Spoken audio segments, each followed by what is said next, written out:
Hey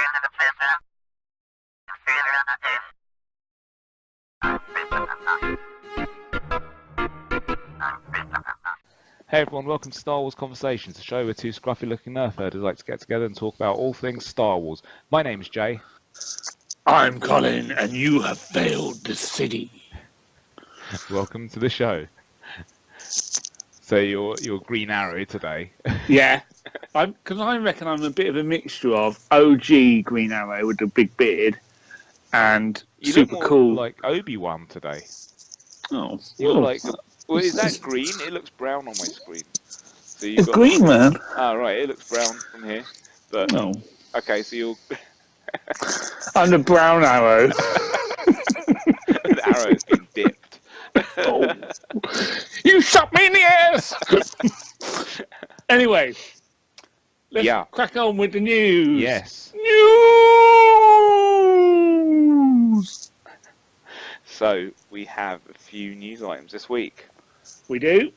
So the first bit of news, Jay, me old chum, me old pal, me old China, me old Chutney Rhymer, is, I'm not sure of the time, Emilia Clarke talks Han Solo. Now, is this news or non-news? Right? Will you tell me, Jay? You will tell me in a second. I will tell you.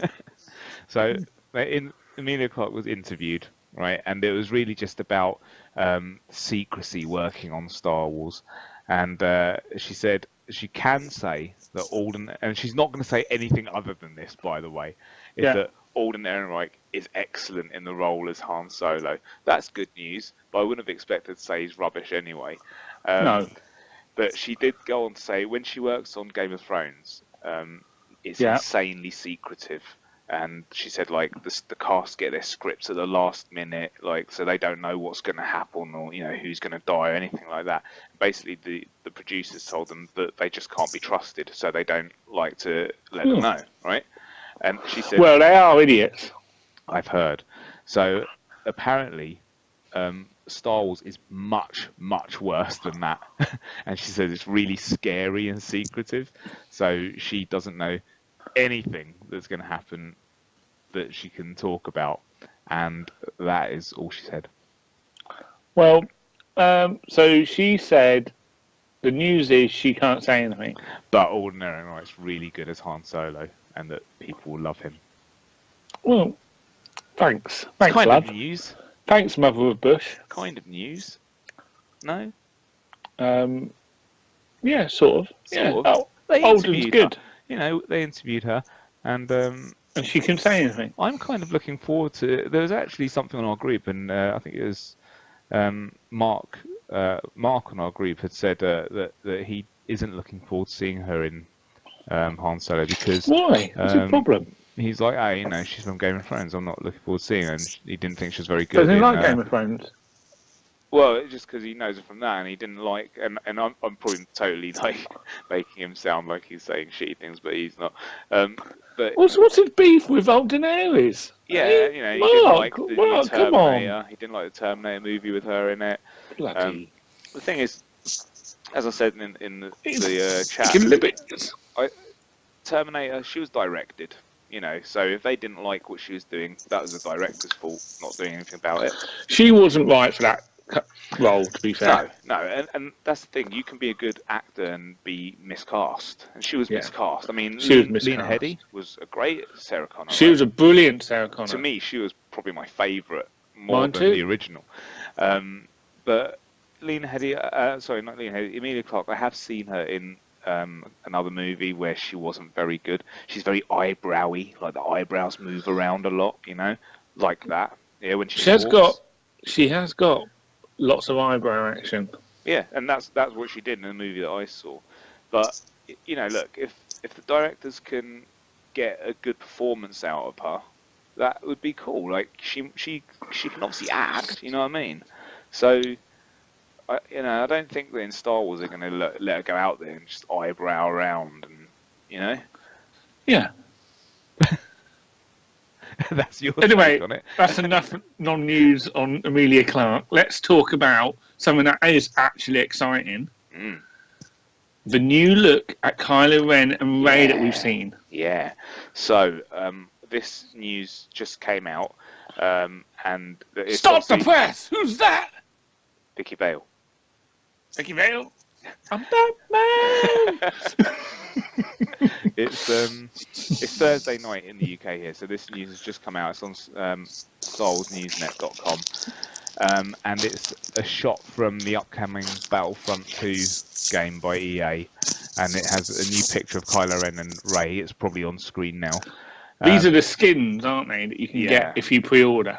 But it's a more detailed look at Rey's new outfit from the film. This one is, we've seen the packaging from the toys. So the top half of the picture they show here is that, and now you see the rest of her costume.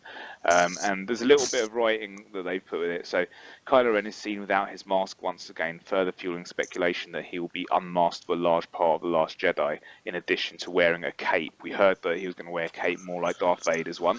That's what he has here. Mm-hmm. A modifier for Kylo Ren allows you to freeze and pull opponents as you use the Force. Perhaps we'll see Kylo Ren use the Force more kinetically in The Last Jedi. The image text also mentions a First Order hero ship. A consistent theme we've seen for The Last Jedi seems to blur the lines between the light and dark, like you said. But thanks to our reader, this is the website, Hayden, the term hero in Battlefront may just refer to the term used in the game when acquiring special characters, because they're hero characters, aren't they? Yeah, that's how they refer to them. Yeah, and then it goes on to say about Rey, and it says, Rey is still using Anakin's lightsaber as we saw in the teaser, and her outfit is darker. Her character modifier allows you to control the minds of enemies, a trait we saw her discover when she made Stormtrooper 007 release her and drop his weapon in The Force Awakens. The image text also mentions a modifier involving the Millennium Falcon. So at face value, it appeared that Rey may still operate the Falcon. They look cool. I mean, Kylo Ren is probably the most significant because, as you just said, he looks like a knight now, doesn't he? He looks like he's a bit more Vader-ish. You know, I do hope that he wears his mask a bit. You know, he looks a bit more gooder. You think? You think he looks like he's getting a bit more of a light side to him? He looks more honourable. I guess he does in a way, doesn't he? Even though he's got that red saber. He looks like a knight of King Arthur or something. That's what I think. That's why they've given him that Excalibur type of lightsaber, right? Yeah, and Rey looks kind of like a ninja warrior or a samurai of some sort. Honestly, I am 100% certain she's going to go darker. He's going to go lighter. I want that to happen. So do I. I want her to go darker. When she accidentally kills Luke. That she kills Luke? Yeah, accidentally. Is that what you're predicting? Yeah, we predicted that before, didn't we? Yeah, so you're still sticking with that? You think? Yeah, I'm still sticking with that. Yeah, she's killing Luke. Yeah, in this one or in 9? In this one. Well, now that Carrie Fisher is not around, and she was meant to have a much larger role in this, and then, you know, from what they've said about her story with Kylo Ren, that it might go into 9, but obviously she's not there now. Do you think that part of that role is going to bleed into Luke, and his role will be extended into 9, and maybe he'll die in 9 now instead of 8? No, I think it gives it even more reason as to why he's not going to be in 9, because they're going to cut the line on the whole old crew by the end of this episode, because it wouldn't make sense, you know, for one of them, you know, for them to both, you know, if one of them's, if they don't kill Leia's character, then it doesn't make sense for her not to be in episode 9 if he is, kind of thing. So I think it even more means that they're both not going to be in episode 9. Bold predictions by Colin. We're going to have to... fortune favours the bold. Well, we'll have to make notes of all these things so that when it gets to... don't worry, they're all scribbled on my wall, Jane. Remember to say this. I love Star Wars. Yeah, so yeah, I thought that was a nice little thing that came out today. They look awesome. I like the artwork. That's cool. I already liked that picture of Rey. I thought it was cool the way she's holding the sword, and you know, her hair looks cool, and I like the darker robes as well. All looks really good. I like it, man. Cool. Right, next bit of news. Episode 9 gets a release date. Yeah. So Lucasfilm and Disney announced a few days ago that Episode 9 is set for release on May 24th, 2019. So that's exciting. So it's only a year after Han Solo. But what happens to Christmas? No, Christmas. Star Wars Christmas. What happens though? Are they secretly filming Obi-Wan? And are we going to get something like that at Christmas? Yeah. Did I tell you my new theory about what's going to happen at Christmas? I haven't told you this. Oh, go for it. I want to hear this. So, the reason Ewan McGregor wasn't at Celebration is because he's filming the new standalone film that's going to come out at Christmas next year. And it is Boba Fett being sent on a bounty to get Obi-Wan set between episode 3 and episode 4. So hold on. So you think Boba Fett gets sent to find Obi-Wan then? But didn't something like this happen in the comics? I know that was set at a different time, which we're not going to mention.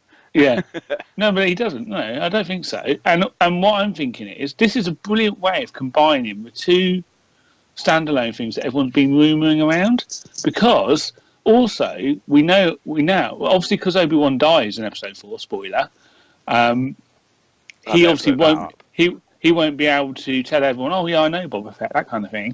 So this, and also they have got history, because Boba Fett obviously Obi-Wan obviously was the one that found Django, met little Boba, was there when Django got killed.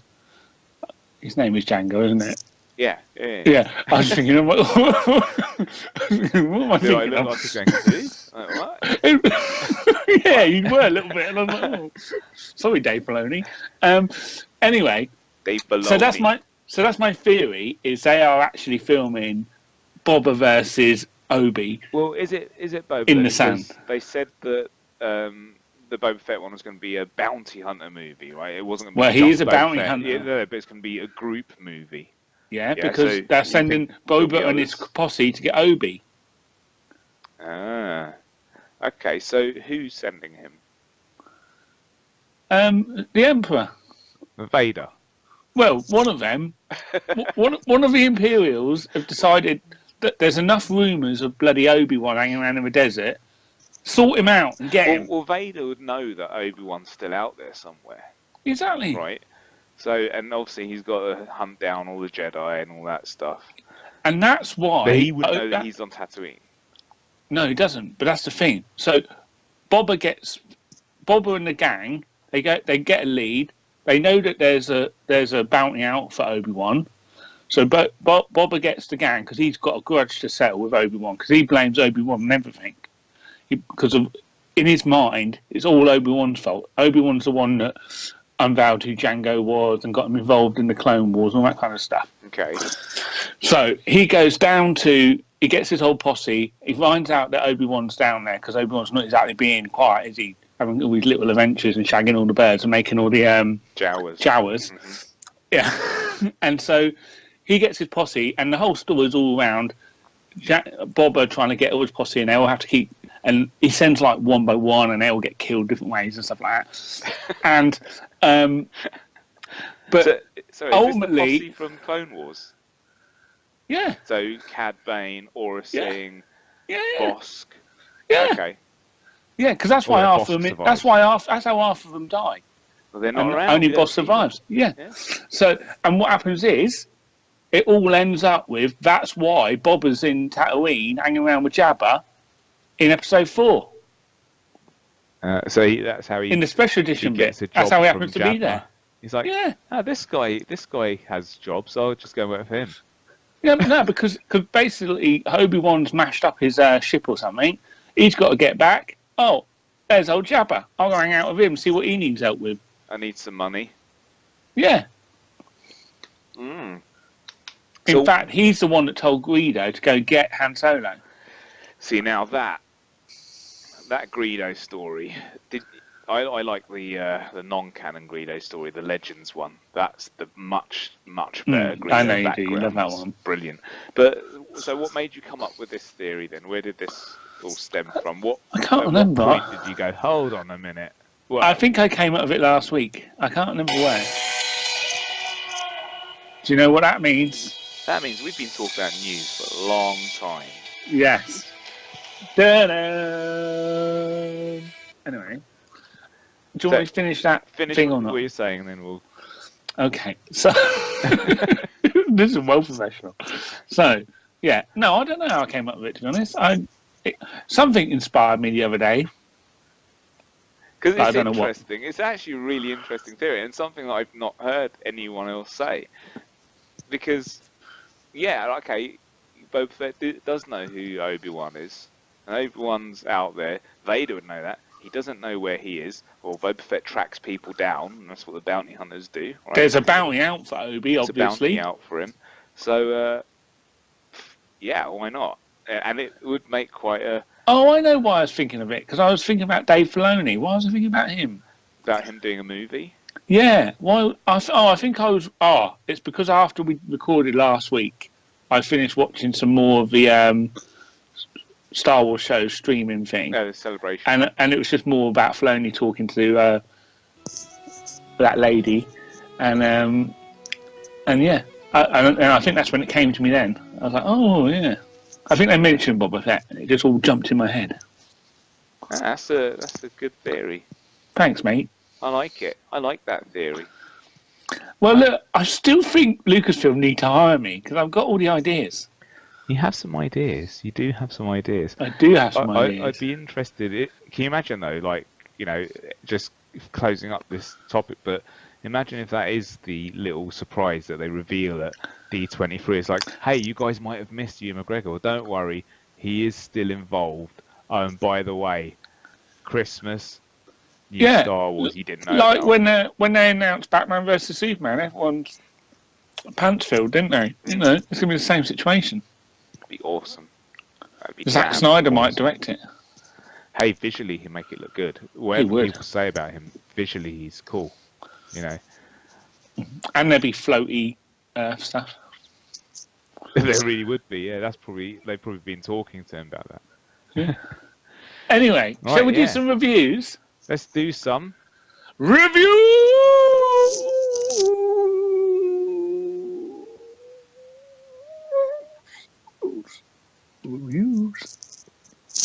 Yes, some reviews. What have we got? I've been listening to an audiobook. Again, another one. Thrawn was so good I finished last week that I thought, I've got to listen to another one.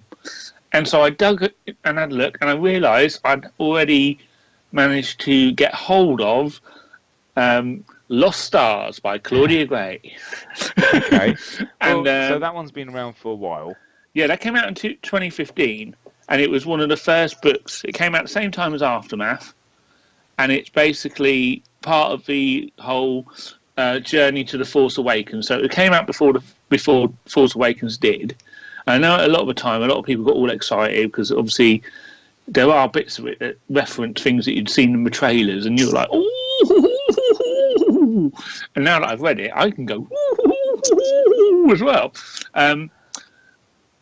But I mean, let me just tell you something exciting while I'm looking.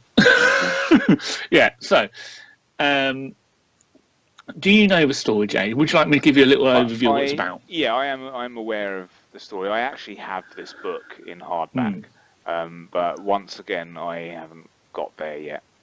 Well, look, it's a young adult's book, right? Mm-hmm.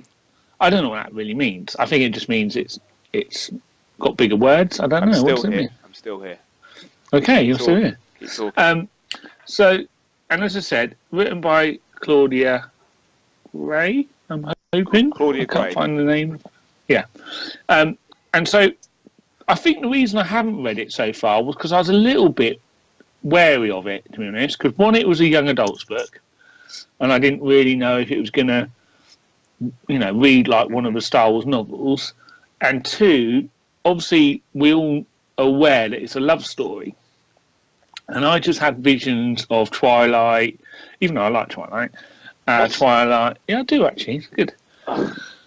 The books all right. I've not read them, but actually, my wife has the books, and she says the books are all right. The movies suck. Yeah, the movies are rubbish. Yes, I'm team Jacob. But anyway, so I was a bit where I was thinking I don't really want to, don't want to read the equivalent of a CW show, Star Wars book. But actually, because I'd read Bloodlines by Claudia Gray as well, which came out in 2016, which was another Journey to the Force Awakens book, but a full-on adult novel. And that was brilliant. Really She's good book. Good author, isn't she?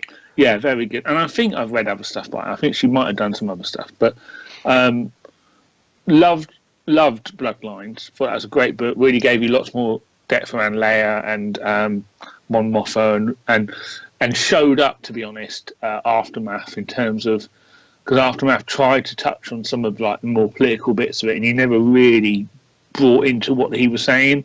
But in Claudia Gray's book, really filled in all those gaps and made it make much more sense.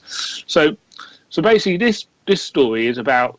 It starts off with two little kids on this planet called Jellican or Jellican or Jellicon or Jellican. I think Jellican.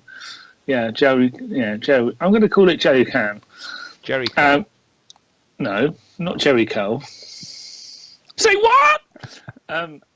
Soul Glow. It's an outer rim planet, and there's the kid, Thane Kyrell. He's a little boy, and then there's a girl called Sienna Ree, and they're basically on this planet. And Sienna Ree's part of the like. There's like two fractions on that planet, and one's like posh, and one's like not posh, and like more about honor and Klingons and things like that. Right. And so she's one of them, and he's a poshie. So already it's a bit Romeo and Juliet, from two different worlds. Classes. Yeah. Yeah. And anyway, he bumps into her when she's a little girl, and some lads are like beating her up or something. And it's like Empire. I don't know if it's Empire Day. I don't know if they did Empire Day then. But it might have been Empire Day. Like when I had the big celebration about the Empire. And it's a Imperial run planet, but it's one of those planets that wasn't like hostilely taken over. It was like embrace. They embrace the Empire. Yeah, and so some planets the Empire's done good by them. Yeah. Yeah, and so obviously this was also early days because the book spans I think about 20 years, so about 6 or 7 when you first meet them. And so obviously it starts off before New Hope, so I don't know how many years before. I can't be asked to do the maths, but but young enough for them to learn how to. Anyway, they're young enough that it's. I'll stop talking. Right, go back on track. So anyway, and Grand Moff Tarkin comes down, and Thane stops Sienna getting beaten up, even though she's quite tough anyway. She didn't really need him. And Grand Moff Tarkin bumps into him and goes, "Oh, you little kids, what are you up to?" And basically he's nice to them and lets them look at a ship, and then they decide they want to be Imperials at that moment. And then they become firm friends on this planet. And obviously because it's from the richest thing, he's got a ship and stuff, and he teaches her he lets her go on his ship, and they learn to fly together and all this stuff, and they're not supposed to hang out. So they've got a little base they've made, and they're bestest friends kind of thing. And then basically the story then moves on, and it goes through to them getting accepted into the Imperial Academy, but not just the one on Coruscant. And then it talks about them going through their academy years. Mm-hmm. And then they graduate and they get their assignments. And what's great about this book is it basically charts the whole of the original trilogy. So you see where they are in the different parts of the different storylines in the trilogy, and parts of our story impact on, either in the background or part of, you see the Battle of Hoth, you see the Battle of Yavin, you see the Battle of Endor, you see different bits in between, and they've got involvements in different ways. I won't spoil it by saying but obviously the story is these two can never be together eventually. They get split up, and idealisms and that kind of thing change. One of them clearly stays with the Empire. One of them obviously goes to the Rebels. I don't think that's a shocker on anyone's what it was going to be. And but all the way through, there's this connection between them, and their fates keep bumping into each other and stuff. And it's this sort of will they, won't they. But what's more brilliant about it is how it really ties into the core story that we know, and it's really good. And actually, it's written really well. It's not overly slushy or anything like that. Doesn't come across as like really CW or anything like that. The characters are really believable, that kind of stuff, and like there's some good stuff. It's a really good book, and it basically goes through all the way to the Battle of Jakku. Jakku. And then basically it finishes just after the Battle of Jakku. So you get to see all of this stuff, and you see a little bit of him, after Return of the Jedi and the fallout and what happened. So a lot of it is from the Empire's perspective. You sort of see, and again, it resonates really with the Thrawn book in that you sort of see it from a normal person in the Empire's eyes, and so you can try to understand why why the Empire see where existed. they're coming from, and that kind of thing. Yeah. I think the one thing I still don't get really, and I think this is the flaw with the whole story, not to do with the book, but the whole of Star Wars is, the stuff the Empire does is so bad that obviously they give the person that stays with the Empire a really good reason as to why they don't leave. But ultimately, anyone else, you just think, well, why are these people still working for this organisation? They must be able to see, and like they give it stories. Like Nazis, aren't they? The Empire. Yeah. And again, like I said, I'm not a historical expert, so I don't understand why the Nazis stayed as Nazis. So I guess there's a precedent for people doing it, but it was, some of it just made you think, how can people still serve, particularly, because they're heavily involved in the Battle of Yavin, and obviously, and before that, the Death Star blowing up Alderaan, and one of our classmates is from Alderaan, and that kind of thing. And you just think, well, how can they still, and that, to be fair, is the tipping point for one of the characters as to why they leave the Empire. But yeah, really, really, really well done. Great book. And it just made me think, because obviously we know that they're going to make a manga comic of it, a web comic, aren't they, of it? I've seen some pictures of it. I think I sent some to you today. Yes, you did. But I think this would work so much better as like a mini-series TV show. I mean, either 8 episodes on Netflix, or if the BBC did it, it'd be like a 3 2-hour episode things. Because it's got the different ages it goes through. Obviously, it spans this sort of 20-25 year period. You could easily break it up into those sections, because it starts off as them as kids, and you get the whole Empire bit. Make a different season for each part. Well, you could do if you really want to expand it, but I mean, I wouldn't. They always try to aim for. But that's what they could do. But I mean, they could do if they expanded the story and made it more about all the supporting cast. Also, the supporting cast in it's really good as well. Yeah, and you do feel for a lot of them, particularly obviously because a lot of them die. Yeah, because obviously a lot of people die in Star Wars. Oh, and Dax, isn't it, from Dak? Or Dak, whatever his name is. Dak. Yeah, Dak. Wedge's in it. I like Wedge, I just don't like Dennis. Anyway, but so I tell you what I'd love to see. Go on. Is it in a TV mode and done like Forrest Gump, where that like you see scenes from the original trilogy, but now imposed in it, and a bit like how, yeah. and like that episode Deep Space Nine when they do tribbles and trebles and trebles and tribulations, what it's called, like done like that, so that they interact with, and you can dust off old CGI Tarkin and stuff like that, and have them in. I just think that'd be brilliant. I think people would love to see that. It'd be amazing. It would be, I think, and see the thing is, because these, as we've said before, with the canon, they've made a book of it. They're not gonna do a movie or TV show of this, and so they've said about doing a young adult movie that's going to be about a love story of some sort, but then they instantly said, and it's not based on Lost Stars, right? Well, so, they're not going to be better than Lost Stars, I don't think. It'd be difficult. They could do something, quite similar and have a show that, because with the anthology movies, they want to try and take it in different directions, right?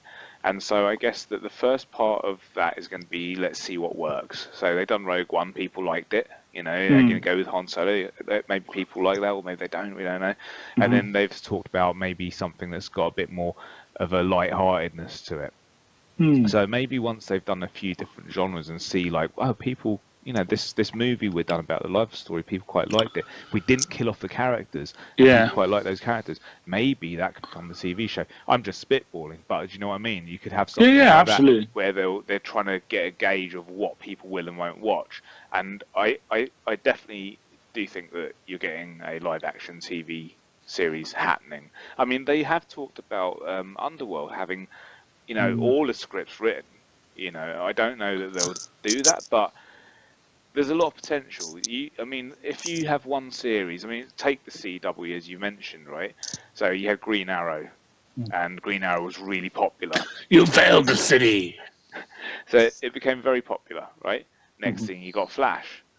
Flash was really popular. Then they brought out Legends of Tomorrow. Then they brought Supergirl. So I would expect with Star Wars, especially as ABC's Disney Channel. So unfortunately, they'd probably put it on there. But if they do go ahead and buy Netflix, that'd be awesome. You get Netflix shows. I'd love it because I know you don't like it so much, I could binge it. They don't need to buy Netflix because they've already put the Marvel TV shows on it. And surely, like, if Netflix had the opportunity to have Star Wars on it, it'd be like, okay, let's have Star Wars and people can watch it, right? And Netflix are making moves with like movies and stuff now. They're really putting a lot of money into producing Netflix original movies. So all that kind of stuff and stuff that's going to come out in the cinema as well, that's going to give them money to put towards getting like exclusives for their TV shows and stuff. Star Wars would be a title they would want. If not them, maybe it'd be someone like Amazon. Hulu. The one that worries me is there was something coming out in the news recently is about Apple wanting to buy Disney. I really hope that doesn't happen because all this stuff's just got on Apple TV, which is stupid. Like, why? But who knows? I haven't heard any more about that. But the book sounds good. I've as I say, I've got the hardback of it. I'm only on chapter 4 Thrawn, so it could be a long time before I get to this one. But, well, I think the good thing about it is I guess it is aimed at young adults. It's a young adult book, but it's not written down. It's not done in stupid language or anything like that. It reads as a normal novel. I don't think they dumb it down for people. Why do you think it's young adult? I don't know. I guess it's because I don't know really. It didn't smack us. But even the audio, because I listened to the audiobook, and the audiobook's read by somebody that sounds like they should be hosting a young adult program. Oh, okay. What their voices like? It sounds like the bloke from the Star Wars show, the new one. Oh. Okay. It's not him, I don't think. But what's the voice work like? Oh, he just reads it. I mean, they put all the sound effects and stuff as normal, but he doesn't try, and he tries to change the tone a bit for the different characters, but he doesn't try and do impressions or anything. When Darth Vader talks, they do some funky stuff and make it sound like Darth Vader, but apart from that, he doesn't really make an effort to try and do like when it's Tarkin, he doesn't try and sound like Tarkin that we know. He just sounds different. That's disappointing because I'm loving the voice work on Thrawn. Yeah, because Mark Thompson done Thrawn, but Mark Thompson produced this audio book as well. It says that in the credits. He's the best. Yeah, he's awesome. But the other one who's quite good is Gimli from Lord of the Rings. Whatever his name is, John Reese, whatever his thing. Yeah. He reads quite a few of the books as well. He did Lords of Sith, right? Yeah, and a couple of other ones. So I think he did the Rogue One's books. I think actually he does some voices, and he does. Yeah, he has a go. Anyway, so look, just wrapping that up because I don't want to go on too long. But yeah, really good thing. And the only other quick thing I will say is I did a bit of an internet search afterwards because there was a bit in it that it reads at the end is a bit of a cliffhanger. Oh, okay. But I think it was meant to be a cliffhanger because when the book was published, it was before Force Awakens, and I don't think they were 100% sure about how the First Order was created. And there's a bit of the Emperor will be back kind of thing with a character. I'm not going to say who. Okay. And it was like, oh, so is this a cliffhanger and something else is going to happen, or are they almost implying First Order, but they haven't thought it through because it changes? Because they couldn't say. Yeah, well, no, because after the third aftermath book, obviously all the Empire bugger off, don't they? So to the Outer Rim, wherever they go. Anyway, but sorry, just one last bit. So I was also looking, and there was these theories, all these theories that these two characters are Rey's parents. Oh yeah, I heard something about this. Yeah. Which sort of would make. I mean, it would fit timeline wise, but there's a few reasons why it might not be. Well, the woman's black. Yeah, that's one of them. So, but I guess that doesn't really matter, does it? Well, it doesn't. But Finn's Rey's really white. Yeah, I know. But Harry Potter, did it with the play show, didn't they? No, no. But in different types of media, people change colour, don't they? Yeah. But I mean, that's if what I'm they're saying. keeping it canon, that's even that manga one, she doesn't look like a black woman. She looks like a dark-haired Asian woman in the manga. Oh, does she? I haven't actually looked at the pictures of it yet. Well, I think that's very rude. Very rude of you. Oh, because I'll download and put it on here. But very, very rude. Anyway, look, I don't want to talk too much because we're trying to be good today. We are trying to be good. Let's see what happens. Well, we're done, aren't we? 9 views. Yeah, we're done.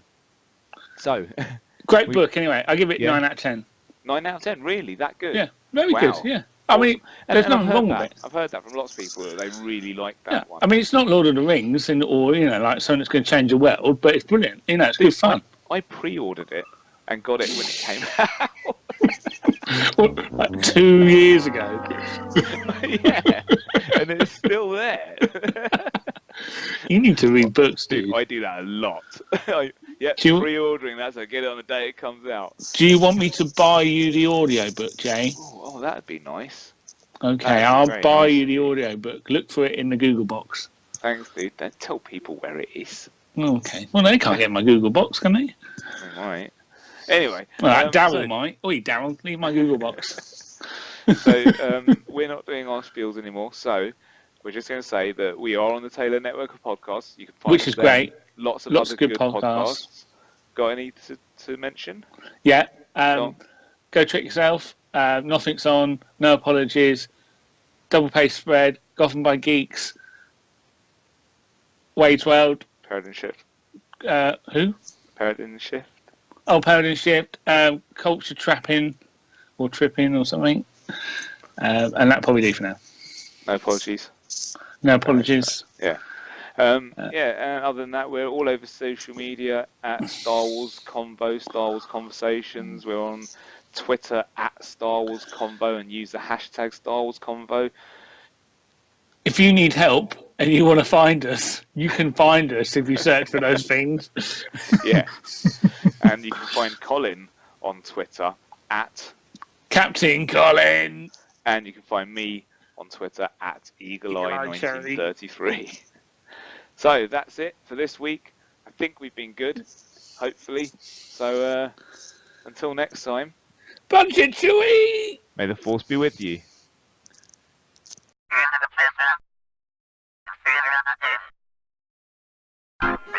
the